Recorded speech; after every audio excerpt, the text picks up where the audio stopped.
Vamos ahora a platicar, y siempre me da mucho gusto hacerlo, con doña Carla Humphrey. Ella es consejera del Instituto Nacional Electoral. Doña Carla, muchas gracias, buen día. Hola, buen día, un gusto saludarte a ti y a tu audiencia. A ver, traducción. El INE aprueba la metodología y el catálogo de monitoreo de medios, doña Carla.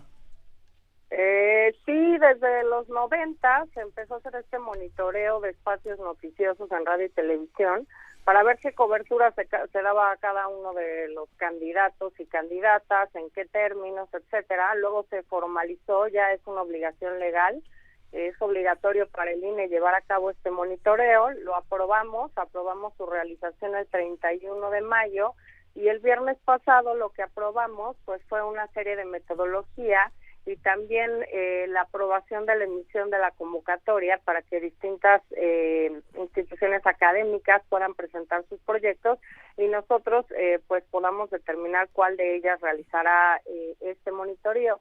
Tradicionalmente lo había hecho la Facultad de Ciencias Políticas de la UNAM, pero bueno, creemos que es bueno también dar entrada, por supuesto, a la UNAM, pero también a otras instituciones académicas que puedan ofrecer distintas formas en las que se puede llegar a los fines que buscamos con este monitoreo. Y en este sentido, las novedades que tiene es que recupera 8 variables que ya hacíamos normalmente en estos monitoreos que se hacen en cada proceso electoral, como los tiempos que se dedican a cada candidato, la valoración de la información, el registro de los eventos, también el tema de la igualdad de género, que lo vemos en estereotipos de género, en lenguaje incluyente y no sexista, y la violencia política en razón de género respecto a la inclusión de estereotipos o roles de género. Y ahora pues aumentamos 5 variables, es decir, que va a haber 13 variables en total. Por ejemplo, el enfoque de la cobertura. Ahora abarcamos por primera vez a precampañas y a campañas. También decidimos, ya que estamos implementando acciones afirmativas para grupos en situación de discriminación, pues también ver cuál es la cobertura que se da a estas personas que se están inscritas por estas acciones afirmativas. También si hay algún estereotipo con base o con el cual se discrimina a estas personas, el vínculo de temas de interés público con actores políticos y también actos de violencia política contra y candidatas. Creo que los temas más relevantes para mí es, bueno, también solicité que, si bien no forma parte de este acuerdo, se hiciera un monitoreo en redes sociales, porque desafortunadamente hemos visto que ha subido mucho la violencia política contra las mujeres en redes sociales, la violencia digital y la violencia mediática, y creo que debemos atender este fenómeno primero conociendo exactamente cómo se da, cuándo se da, en qué medios es en los cuales más se da este tipo de violencia. Y bueno, este es un monitoreo que realizaremos internamente con nuestra unidad de comunicación social, pero pues es importante también monitorear este espacio en el que pues desafortunadamente hemos visto que han crecido mucho las quejas que se presentan en esta materia y la solicitud de medidas cautelares por violencia política justamente en redes sociales. Bueno, entonces, para radio y televisión, ¿cómo queda? ¿Prácticamente como antes? Con estas 5 variables Sí. nuevas, en realidad es pues como incorporar pues estos avances que ha tenido el instituto para garantizar o para tener una democracia más incluyente, y muy importante también ahora se van a verificar los espacios desde que se empieza a hablar de precandidaturas, precandidatos y precandidatas, y no únicamente, como se decía antes, en candidaturas, es decir, ya en campaña. Por tanto, es un monitoreo que empezará antes y que incluye estas variables para grupos en situación de discriminación. Solo recordar que aprobamos en 2021 5 distintas acciones para pueblos y comunidades indígenas, para personas afromexicanas, para personas de la diversidad sexual, para personas migrantes y residentes en el extranjero y para personas con discapacidad. Oiga, pero con base en la ley electoral difusa y confusa, como aquí le llamamos, ¿cuándo inicia este monitoreo? Porque ahorita a todos no se les puede llamar por su nombre y por lo que hacen, entonces, ¿qué? Formalmente inicia con cuando inicia la fase de pre-campaña, es decir, que tendremos 2 etapas del 5 de noviembre al 3 de enero y una cuando empieza la campaña del 1 de marzo al 29 de mayo, aunque ahora ya ordenamos desde dos instancias, la unidad técnica de fiscalización y la unidad técnica de lo contencioso electoral, que se inicie también el monitoreo de cualquier actividad proselitista o de propaganda que realice cualquier persona en el ámbito nacional o en el ámbito local, pues en busca, digámoslo así, de una presunta candidatura. Es decir, ya estamos con estos monitoreos de estas actividades, estos actos que pues se salen, digamos, cuando menos de este tema de legalidad, de cuándo formalmente iniciarían como tal las precampañas para los... Humphrey, porque el Instituto Nacional Electoral aprueba la metodología y el catálogo de monitoreo en medios, el periodo de precampañas y campañas de la contienda 23-24. Esto es, decía la doctora Humphrey, inicia el monitoreo el 5 de noviembre, concluye el 3 de enero y después regresa en marzo hasta la presidencial, que será el domingo 2 de junio del 2024. Doña Carla, y ahora viene la contraparte, la radio y televisión mexicana, pues están en contra porque dicen esto marca una censura a la libertad de un límite, pues, a la libertad de expresión, porque pues ¿dónde está la raya, doña Carla Humphrey? Ese es el problema de siempre, ¿no? Sí, bueno, primero, esto es una obligación legal del Instituto Nacional Electoral, sí. Y en un caso se viola la libertad de expresión.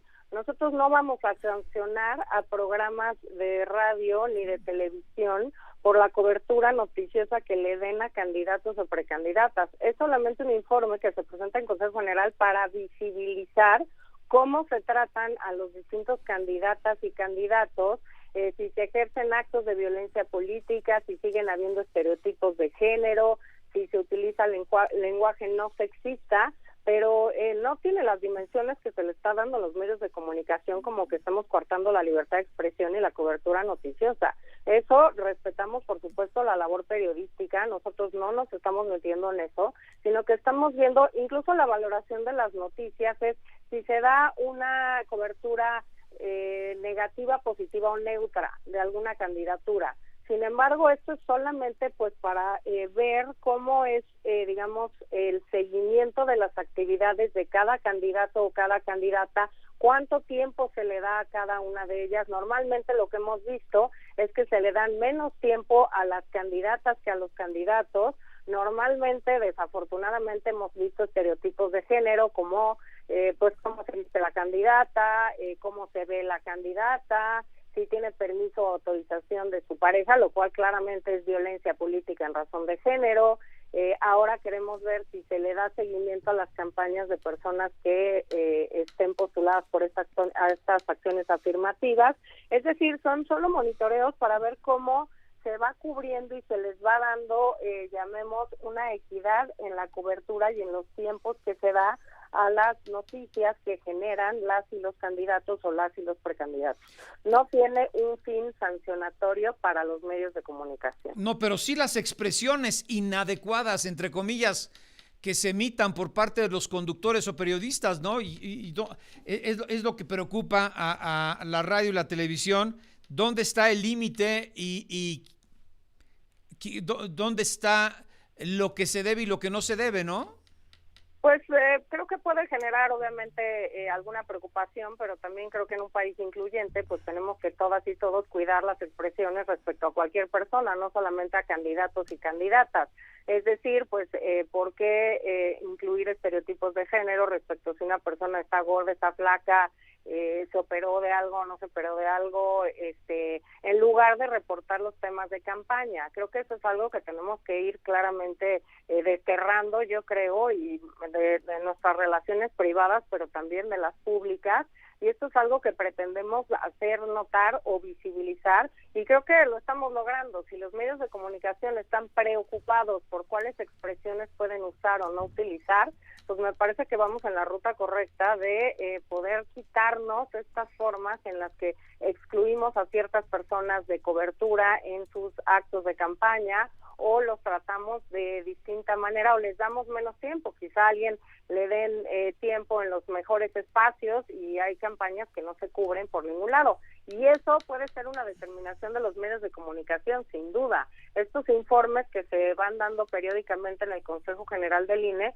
solamente tienen como intención hacer visibles estas condiciones de competencia para las personas en las precandidaturas y en las candidaturas. Ese es, digamos, el fin primordial de generar este monitoreo, que por cierto, pues en precampaña estaremos monitoreando 63 programas noticiosos, 10 de especiales o de revista, como se llaman, y de campaña, en campaña estaremos monitoreando 493 espacios noticiosos y 10 de programas. Oiga, doña Carla, pero usted que es una mujer muy pragmática y además muy preparada, ¿no cree que en el fondo es, y lo hemos visto sobre todo cada 6 años para la presidencial, pues resulta hasta absurdo, ¿no?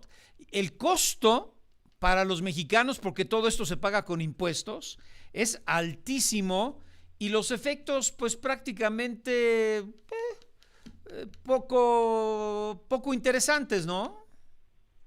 Pues primero diría que los efectos me parece que se están dando, ¿no? Creo que hay cada vez más cuidado en cómo se da el tratamiento de una pieza informativa que tiene que ver con un candidato o con una candidata, con el espacio que se le da, con el lenguaje que se utiliza, pero finalmente, a ver, esto inició como una práctica de aquel IFE de los 90, que luego se retoma en la ley y hoy es una obligación para la autoridad electoral. Es decir, ahora nosotros no podemos decidir si queremos o no hacer este monitoreo, sino que ya es una obligación que está en la ley, que tenemos que aprobar la realización de este monitoreo. Es cierto, pues son recursos públicos los que van de por medio, pero también es cierto que es una obligación institucional hacer este monitoreo. Bueno, pues ahí está. Imagino que conoce la opinión de la radio y la televisión mexicana en contra de esta censura que dice la CIRT afecta a las estaciones de radio, de televisión y a los comunicadores. En fin, bueno, oiga, pasando a otro tema rapidísimamente, al parecer ya toma protesta de ley Marielena Cornejo como encargada de despacho de la Secretaría Ejecutiva del INE. Es muy importante porque coordina todos los procesos administrativos, financieros y jurídicos del organismo, así como la estructura central y descentralizada. Le pregunto, ¿quedan satisfechos los 11 consejeros con el nombramiento de la señora Cornejo? Digamos que, pues sí, le damos la bienvenida a Marielena Cornejo. Lleva muchos años en el tema electoral, en el IFE y en el INE. Es una conocedora de estos temas. Sin embargo, esta no fue una decisión de las y los 11 consejeros, no fue una decisión que votamos las y los consejeros electorales. En uso de una facultad que tiene la presidenta, ella la nombró encargada del despacho, es decir, no es la titular de la Secretaría Ejecutiva, es solamente la encargada de despacho. Como tal, pues las encargadurías, digamos, pues tienen como finalidad pues tener una temporalidad, no quedarse en el cargo hasta que haya una titular nombrada, y ese nombramiento se realiza por mayoría de 8 votos de las y los consejeros electorales. Esta decisión de tomarle protesta en Consejo General pudo o no haber sucedido, era suficiente con un oficio de la consejera para nombrarla encargada. Sí, así lo ha hecho en otros casos de otras encargadurías. La presidenta quiso llevarlo a Consejo General y tomarle protesta. Sin embargo, pues es un acto que nosotros como consejeros electorales no votamos, y por tanto pues estaremos esperando pues la determinación definitiva de la propuesta para en su caso evaluar el perfil y ver si reúne estos 8 votos para que sea nombrada la persona titular.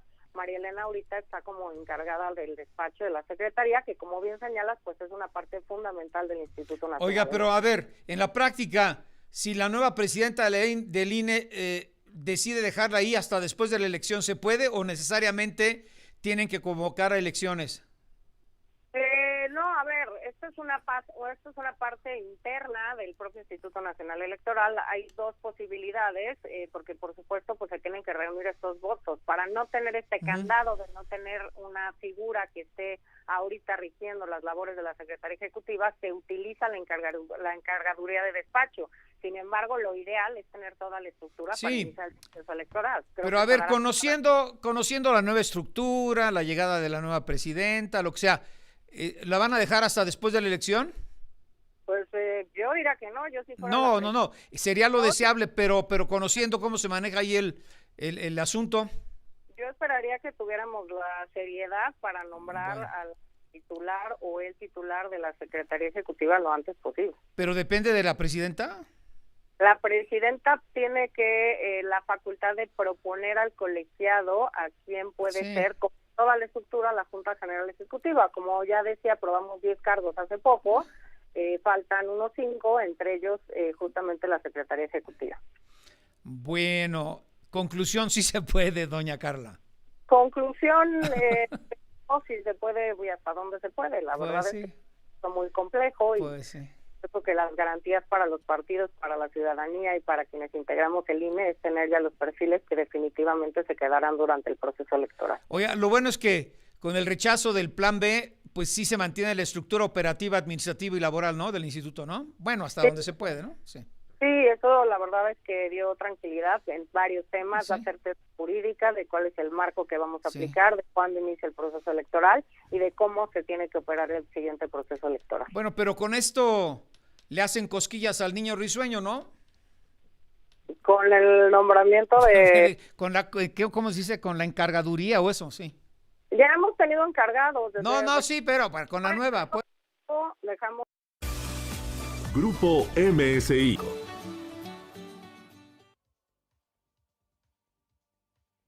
Regreso a la parte final de esta charla con doña Carla Humphrey, consejera electoral. Abordamos 3 temas rápidamente. El INE aprueba la metodología y el catálogo de monitoreo de medios. Será a partir, como lo marca la ley, del 5 de noviembre, que es cuando oficialmente, extraoficialmente, pues ya comenzaron las campañas, ¿no? Pero hay que disfrazarlas y hay que hacer toda esta serie de simulaciones, ¿no? Pero bueno, legalmente comienzan el 5 de enero. El 5 de noviembre hasta el 3 de enero, se toman febrero como pausa y después marzo del 2024 hasta el 2 de junio, fíjense, nos preguntaban ¿cuándo de la elección presidencial? 2 de junio, ya menos de un año, 2 de junio del 2024, y le decía a doña Carla Humphrey, que obviamente no es cosa de ella, pero decía, la Cámara de la Industria de Radio y Televisión dice, la radio y la televisión mexicana en contra de censurar, de la censura que hará el Instituto Nacional Electoral a los programas de radio y televisión y a sus conductores, como dice doña Carla Humphrey. Bueno, pues es lo que marca la ley, lo tenemos que hacer. Fíjese, monitoreo en más de casi 600 programas de radio y televisión, ¿no? ¿Dijo usted 600? 493 en campaña y 63 en precampaña. No, imagínese nada más. Bueno, y lo que cuesta, ¿no? Pero en fin, además, pues qué podemos decir y qué no podemos decir y cómo nos van a censurar. Eso ya está por verse. Y después pasamos al tema de que toma protesta de ley María Elena Cornejo Esparza como encargada del despacho de la Secretaría Ejecutiva del INE, y es un órgano dentro del instituto que coordina todos los procesos administrativos, financieros, jurídicos del organismo, parte de su estructura central y descentralizada. Y le decía a doña Carla Humphrey, bueno, pues esto se votó. Me dice, no se votó. La nueva presidenta del INE tiene la facultad de nombrar esta especie de, encargadurías, ¿verdad? Dijo usted, encargadurías de despacho. Y entonces decía doña Carla Humphrey, oiga, perdón, pero bueno, esto se va hasta la presidencial, y decía doña Carla Humphrey, pues no sabemos, ¿no, doña Carla? No sabemos. Pues, a ver, de marzo acá hemos tenido 3 encargados de despacho distintos. Es la tercera. Hicimos un llamado y así lo hicimos en Consejo General, varios consejeras y consejeros, para que la presidenta ya presentara a la persona titular de acuerdo con los perfiles para que pudiera ser votado. Pero Recordemos para votos, sí. En una sesión presentó 2 perfiles que ella ya sabía que ninguno tenía los 8 votos para pasar, lo que yo señalé que me pareció un despropósito. Queríamos quedarnos entonces con un encargado para dar también certeza a la conducción de los trabajos desde la Secretaría Ejecutiva, que era el anterior que ella había nombrado. Nosotros no sabíamos que tenía en mente nombrar a María Elena Cornejo y dijimos, bueno, si nombró al anterior como encargado, pues que este se encargue de los trabajos hasta que llegue la persona titular de la Secretaría Ejecutiva. Eso incluso fue propuesta de varias consejeras para que se incluyera en el acuerdo del Consejo General del Instituto Nacional Electoral. Este que era encargado de despacho ahora es director de organización y por tanto, pues María Elena había sido nombrada directora de capacitación y ahora es nombrada encargada de despacho. Total, que moviendo así las fichas, pues siempre seguimos teniendo espacios faltantes por las personas titulares en distintos órganos dentro de la Junta General Ejecutiva. ¿Qué es lo deseable? Tener a la persona definitiva. Pues sí. ¿Cuándo? Antes del inicio del proceso electoral. Sí, la presidenta o la presidencia tiene la facultad de nombrar encargadurías, pero el derecho, digamos, o la obligación es de el Consejo General de votar por 8 votos a los nombramientos de la Junta General Ejecutiva, incluido el secretario ejecutivo. Entonces, digamos que también pues es una atribución de las y los consejeros electorales que se sometan a nuestra consideración las propuestas de votación. Eso es una de nuestras atribuciones de acuerdo a la propia ley. Bueno, le pregunto diferente para no comprometerla, doña Carla Humphrey. Si sometieran a votación entre los 11 consejeros y consejeras del INE a María Elena Cornejo Esparza, ¿saca los 8 votos? La verdad es te lo diría si lo supiera, pero es algo Bueno. que no porque a ella la presidenta la propuso para ser directora ejecutiva de Educación Cívica y de Capacitación, y ahí está nombrada, la nombramos ese día como esa directora. Pero no como secretaria ejecutiva. Exacto. Entonces, la verdad es que es algo que no hemos platicado.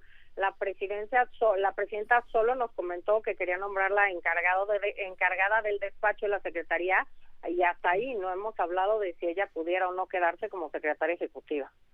Bueno, la verdad es que, pues bueno, cambia todo, ¿no? Con la llegada de la nueva presidenta, consejera presidenta, pero lo importante es que existe un blindaje para que no haya ninguna manipulación y tengamos certidumbre de que se van a respetar los resultados de la elección presidencial del 2024, porque no se pudo alterar, afortunadamente, por decisión de la Suprema Corte, la estructura operativa administrativa. Bueno, operativa tiene que ver un poquito esto, ¿no? Pero yo no sé, pero dicen, se mantiene con el blindaje para poder confiar en los resultados del 2024, doña Carla Humphrey. No van a poder intervenir para inclinar la balanza hacia donde le pudiera convenir a Morena. Por supuesto que se mantiene el blindaje, Sí. la confianza, la autonomía y la independencia en el Instituto Nacional Electoral. Y como dices, ahora ya con toda la certeza de la suspensión y la invalidez del Plan B, pues nosotros, digamos, seguíamos trabajando con nuestra ley vigente, que es esta y es la que va a regir en el proceso, todas las actividades, y muchas de ellas se tienen que adelantar al inicio del proceso electoral, como esta del monitoreo, por ejemplo. Pero bueno, pues iniciará la primera semana de septiembre. Hoy ya tenemos claridad de eso y tenemos claridad y estamos planeando justamente ya muchas de las etapas del proceso electoral. Hemos tenido reuniones con las presidencias de los soples, con nuestros delegados y delegadas en todo el país, porque justamente tenemos que afinar ahorita, antes de que empiece el proceso electoral, porque ahí inician ya todas las actividades. Recordemos que en proceso pues todos los días y horas son hábiles y tenemos un cúmulo de actividades muy importantes que realizar. Como señalabas, ya falta menos de un año para la jornada electoral y pues tenemos retos muy importantes enfrente, porque pues esta será otra vez la elección más grande que tendremos en el país y con distintas cosas que también aportan novedades y pues desafíos importantes en esta materia. La más delicada, Usted lo sabe. Oiga, a ver rápidamente esta pregunta. Tenemos 3 minutitos, pero está buena. Dice, doctora Humphrey, ¿qué alternativas, qué sucede si Morena pierde la elección del 24 a la presidencia y no acepta los resultados? Es algo de lo que se habla, pero no se sabe mucho. ¿Esto pasa al Tribunal Electoral Federal? Sí, a ver, en este país, pues creo que afortunadamente hemos construido un sistema democrático y de leyes muy fuerte, y las discusiones respecto a cualquier, pues digamos, no aceptación de resultados, yo no lo llamaría así, pero la ruta jurídica sería pues ir al Tribunal Electoral del Poder Judicial de la Federación. Yo no veo otra ruta en este país, y no la hemos tenido. Afortunadamente hemos tenido transiciones de alternancias democráticas sin derramamiento de sangre, y ese debe ser la constante en las elecciones. Sí, oiga, pero a ver, bien interesante. Entonces, ¿cómo llegamos a la elección del 24? ¿Con los mismos? No, creo que vienen 2 nuevos magistrados electorales.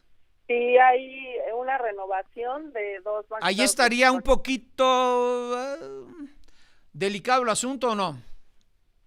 Pues digamos que pues hemos estado viendo que desafortunadamente el Senado de la República pues no ha hecho muchos nombramientos de los que tiene pendientes por ahí, sí. Muchas salas electorales regionales y tribunales electorales locales, y bueno, sí, en noviembre dejan su cargo 2 magistrados, tienen que renovarse estas 2 magistraturas. A ver, en el supuesto, ¿qué pasaría? A diferencia del INAI, el tribunal sí puede seguir sesionando con 5 magistrados y magistradas, pueden también hacerse algunas suplencias de magistraturas, como se está haciendo ahora en salas regionales, pero bueno, lo ideal es tener obviamente pues 2 personas que ocupen esos espacios de forma permanente por el plazo que marca la ley. Híjole, delicado, ¿no? Hay que estar muy pendientes de quienes llegan al tribunal. Pues recordemos que esto fue, a mi juicio, una extensión de periodo inconstitucional que se hizo desde la conformación del Senado anterior, porque la ley decía que los magistrados pues tenían que renovarse en 3, en 6 y en 9 años, me parece, y se extendieron los periodos, y justamente pues estamos ya en proceso electoral en 2023, en noviembre, haciendo estos, que el Senado tenga que hacer estos nuevos nombramientos por esta extensión que a mi juicio era inconstitucional de este periodo, pues de ciertas magistraturas que se hizo en la conformación del Senado anterior, de 2012 a 2018. Pues delicado el asunto, doña Carla Humphrey. Gracias siempre por sus conceptos tan claros y por recibir la llamada. Al contrario, muchas gracias por este espacio y feliz semana. Gracias, la doctora Carla Humphrey, consejera electoral. Marcamos otra pausa y seguimos. En Banorte tenemos 3 nuevas hipotecas hechas para